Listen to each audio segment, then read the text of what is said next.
انس کیوٹس Islamic channel پر اسلامی واقعات سننے کے لیے ہمارے چینل کو سبسکرائب کریں۔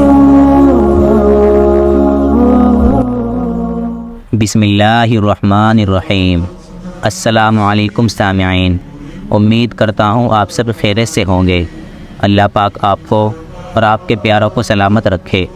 میرا نام انس ہے اور میں آج آپ کو اسلامی واقعات میں سے اصحاب فیل کا واقعہ سنانے جا رہا ہوں کہ کیسے یمن کا بادشاہ ابرہہ اپنی ہاتھیوں کی فوجوں کو لے کر خانہ کعبہ کو منہدم کرنے کے لیے نکلا تھا، اور پھر کیسے اللہ تبارک و تعالیٰ نے اپنی ابابیلوں کی فوج کے ذریعے اس کی 40,000 کی فوج کو تتر بتر کیا تھا۔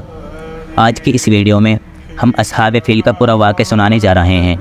اگر آپ ہمارے چینل پر نئے ہیں تو سبسکرائب کرنا نہ بھولیے گا۔ تو چلیے شروع کرتے ہیں۔ یمن پر حبشیوں کے قبضے کے بعد اصحاب الفیل کا واقعہ پیش آیا۔ یمن کا حاکم ابرہہ عیسائی مذہب رکھتا تھا۔ اس کی خواہش تھی کہ تمام عرب عیسائی ہو جائے۔ اس مقصد کے لیے اس نے یمن میں ایک کعبہ بنایا جس کا نام کعبہ یمانیہ رکھا گیا۔ وہ چاہتا تھا کہ سب لوگ اس کا طواف کرے اور خانہ کعبہ کو بھول جائے، لیکن عربوں کے دلوں میں خانہ کعبہ کی ایسی عظمت جاگزی تھی کہ وہ ابرہہ کے اس اقدام کو سخت نفرت کی نگاہ سے دیکھتے تھے۔ کسی عرب نے ابرہہ کے کعبہ کو نجاست سے آلودہ کر دیا۔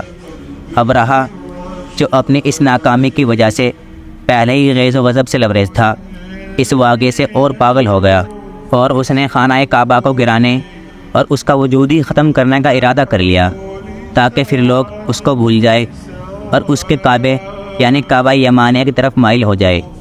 اس مقصد کو پورا کرنے کے لیے اس نے 40,000 کا زبردست لشکر تیار کیا، جس میں ہاتھیوں کی فوج بھی تھی۔ یہ لشکر جب ملک عرب کی طرف چلا تو کسی میں اس کے مقابلے کی طاقت نہ تھی۔ مکہ کے لوگ اپنا مال و دولت لے کر دوسرے علاقوں یا پہاڑوں پر منتشر ہو گئے۔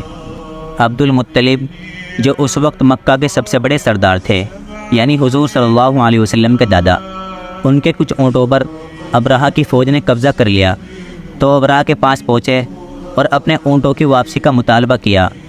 ابرہہ کو بڑا تعجب ہوا اور وہ کہنے لگا کہ اے عبد المطلب، میں تو سمجھتا تھا کہ آپ خانہ کعبہ کی فکر میں آئے ہیں۔ عبد المطلب نے جواب دیا کہ خانہ کعبہ کا مالک اس کی خود حفاظت کرے گا، میں تو اپنے اونٹوں کا مالک ہوں، اسی لیے ان کا مطالبہ لے کر آیا ہوں۔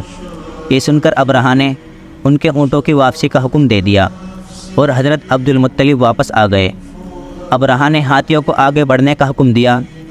جب وادی محشر تک لشکر پہنچا تو ہاتھیوں نے اپنی سونڈیں زمین پر ٹیک دی۔